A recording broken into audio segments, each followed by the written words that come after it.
नमस्कार, जय हिंद, वंदे मातरम। दोस्तों, आप सभी का स्वागत है गुरुजी वर्ल्ड एग्जाम स्टडी प्लेटफॉर्म में। This is Dheeraj Dwivedi from Guruji world.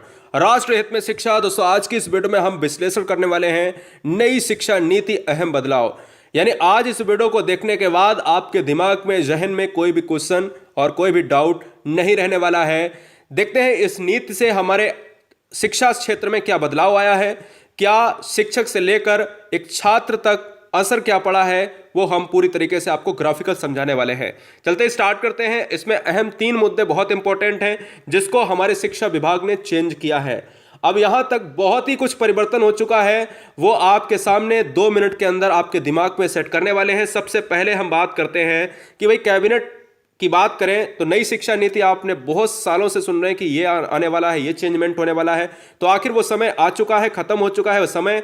और 34 साल बाद आपने देखा है कि न्यू पॉलिसी, जो न्यू एजुकेशन पॉलिसी यहां पर 2020 आ चुकी है। अब इसमें बदलाव बहुत सारे हुए हैं। बदलाव में क्या खास बातें हैं, सबसे पहले हम 3 मुद्दों की बात कर लेते हैं कि 34 साल बाद शिक्षा नीति में बदलाव हुआ है और यहां पर 10वीं बोर्ड को अब खत्म कर दिया गया है, एमफिल भी बंद होगा।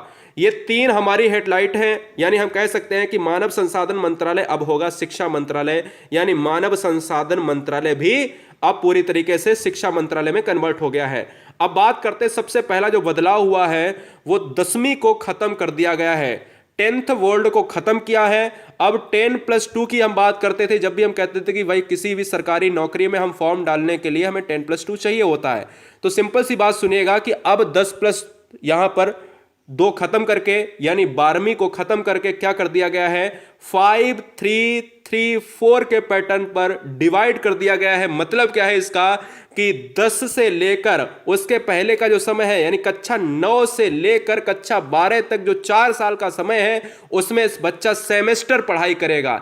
मतलब अब कोई भी बच्चा कोई भी स्ट्रीम को ले सकता है, चाहे 12वीं का बच्चा आर्ट का लेना चाहे, भैया मैथ लेना चाहे बायोलॉजी वाला मैथ पढ़ना चाहे। इसलिए पहले हम ये क्या करते थे, कक्षा 12 के बाद हम स्ट्रीम चेंज करते थे कि भाई हमें बायोलॉजी लेना है या मैथ लेना है। तो अब ऐसी कोई भी बात नहीं है, कोई भी बच्चा ले सकता है, कुछ भी ले सकता है, वो अपने मन पसंद का विषय ले सकता है। क्लियर हुआ, देसी भाषा में समझाया है। अब चलूंगा, बात करते हैं, सबसे पहले कुछ हेडिंग पॉइंट की बात करें। नई शिक्षा नीति की बात करें, न्यू एजुकेशन पॉलिसी हरी झंडी दे दी है। 34 साल बाद शिक्षा नीति में बदलाव हुआ है।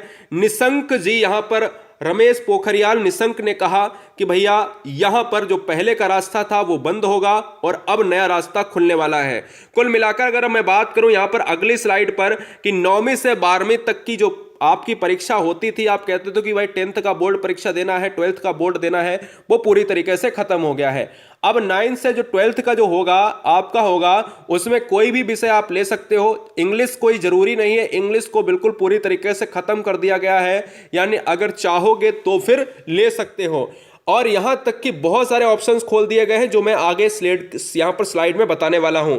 तो सेमेस्टर एग्जाम्स में आपको देना होगा परीक्षा, यानी 4 साल आपको सेमेस्टर से गुजारने पड़ेंगे। अब बात आती है यहां पर अहम बदलाव।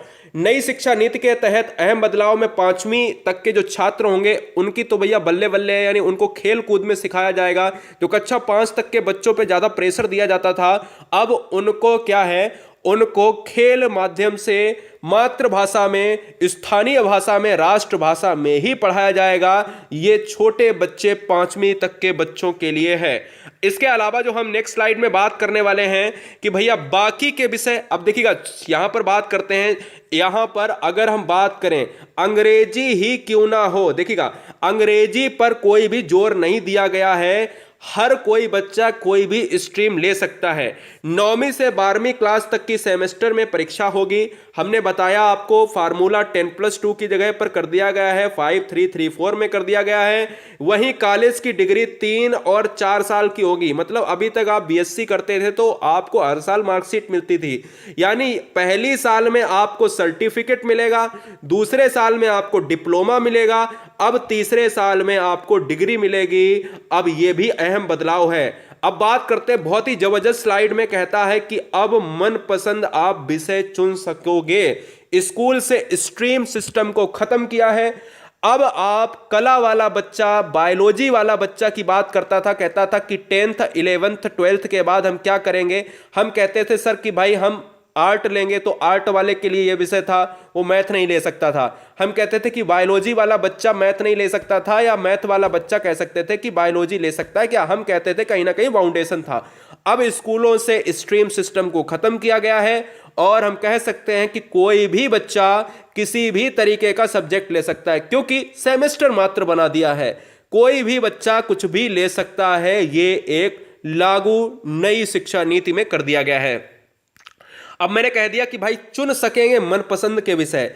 आर्ट्स का छात्र अगर बायोलॉजी की पढ़ाई करना चाहता है तो वो पढ़ाई कर सकेगा। आर्ट में कोई जरूरी नहीं है कि कोई बच्चा अगर यहां पर यूपीएससी की तैयारी करना चाहता है तो बच्चा अगर ज्योग्राफी लेना चाहता है वो ज्योग्राफी ले सकता है। मैथ का बच्चा अगर यहां पर ज्योग्राफी लेना चाहता है, हिस्ट्री लेना चाहता है तो ले सकता है। यहां पर कोई भी बाउंडेशन नहीं होगा, समझ रहे ना। बायोलॉजी वाला बच्चा मैथ लेना चाहता है, ले सकता है, वहां पर एक अलग सिस्टम को अपनाना होगा। सिंपल सी बात समझिएगा। अब बात आती है यहां पर नेक्स्ट स्लाइड में। नेक्स्ट स्लाइड में हमारी जो है यहां पर क्या बदलाव आते हैं इनको भी देख लेते हैं। कक्षा 6 से सीख सकेंगे कंप्यूटर कोडिंग, यानी कंप्यूटर सिस्टम को हम अच्छी तरीके से यहां पर शिक्षा नीति में जो बदलाव किया गया है। यानी आप सभी को एक और बताना चाहूंगा, बहुत ही बेहतरीन जानकारी। इसमें कहा गया है कि बच्चों को अनुभव प्राप्त कराने के लिए हम कारपेंटरी, अगर कारपेंटर में ज़्यादा जो है उसका जो है मन लग रहा है तो हम उसको किसी शॉप पे भेजेंगे, या फिर किसी ऐसी पेंटिंग की शॉप पे भेजेंगे जिससे बच्चे में हुनर को भी जागृत किया जा सके। मतलब कहीं ना कहीं इंटर्नशिप की बात करेंगे जहां पर बच्चे जा जाकर सीखेंगे। सिंपल सी बात समझिएगा। और इसके अलावा अगर हम बात करें यहां पर, अब एमए के लिए हमें एमफिल नहीं करना होगा। स्टूडेंट सीधे एमए के बाद जो है पीएचडी कर पाएंगे, ठीक है ना। याद रखिएगा, ऑप्शन नंबर चला जाएगा, जो भी होंगे वो ऑप्शंस होंगे। क्लियर, याद रखें। ऑप्शंस की बात करें तो ऑप्शंस आपके लिए यहां पर नई शिक्षा नीति के अनुसार जो है यहां पर खोल के रख दिए जाएंगे। सिंपल सी बात। अब यहां पर बात करते हैं स्कूलों के उच्च शिक्षण संस्थानों में संस्कृत को बढ़ावा मिलेगा। संस्कृत अब हर उच्च संस्थानों में पढ़ाई जाएगी। इसके अलावा अगर हम बात करें दोस्तों कि हर कॉलेज में संगीत, कला, साहित्य पढ़ाया जाएगा, हर विषय पढ़ाया जाएगा, यहां तक कि छोटे छोटे विषयों को भी डिवाइड करके हर तरीके का व्यवहारिक ज्ञान आपके दिमाग में कंप्यूटर सिस्टम से लेकर यहां पर ज्योग्राफिकल सिस्टम तक आपके दिमाग में भरा जाने वाला है। दूसरी चीज अगर हम बात करें, लास्ट सिस्टम की बात करें, तो एक बहुत बड़ा यहां पर सवाल है कि निश्चित फीस से ज्यादा फीस नहीं ले पाएंगे। जो कॉलेज का सिस्टम अभी तक चल रहा था कि भाई प्राइवेट वाले स्कूलों में एक गरीब बच्चा नहीं जा सकता है, जबकि 6 से 14 साल के बच्चों को आरटीई एक्ट 2009 के अंतर्गत यहां पर निःशुल्क शिक्षा दी गई है और उनके लिए बड़े स्कूलों में कुछ सीटें आरक्षित भी की गई हैं। लेकिन मनमानी ऐसी होती रही है कि बच्चों से फीस को ज्यादा वसूला जाता रहा है और उनकी सीट को आरक्षण का कोई भी मतलब नहीं रहा। तो वो भी यहां पर शिक्षा नीति में बदलाव हुआ है। और एक और चीज बता देना चाहते हैं कि कहीं ना कहीं शिक्षा नीति में आपके जो अध्यापक लगने वाले हैं, यानी जो नए अध्यापक यहां पर लगने वाले हैं, उनमें कंपटीशन बहुत ही ज्यादा तगड़ा होने वाला है। उनकी फीस को कटौती भी किया जाएगा, ऐसा भी इस शिक्षा नीति में संभव होने वाला है। और यह पूरी तरीके से नहीं कहा गया है, लेकिन लागू होने के बाद ये आपको सामने मिल जाएगा। शिक्षा नीति में यह भी हमें लग रहा है, हमारा जो एक व्यू है उसमें शिक्षकों के पद भी कम किए जा सकते हैं और एक तगड़ा कंपटीशन हो सकता है नियुक्ति के आधार पर शिक्षक के लिए। इसलिए कहीं ना कहीं कंपटीशन हाई होने वाला है। क्लियर हो गया? तो दोस्तों कैसी लगी ये वीडियो? पूरा विश्लेषण आपके सामने रखा है, हमें जरूर बताएं। अपने दोस्तों को शेयर जरूर करें। वीडियो अच्छा लगता है तो वॉच करेगा। जय हिंद, वंदे मातरम, इंकलाब जिंदाबाद।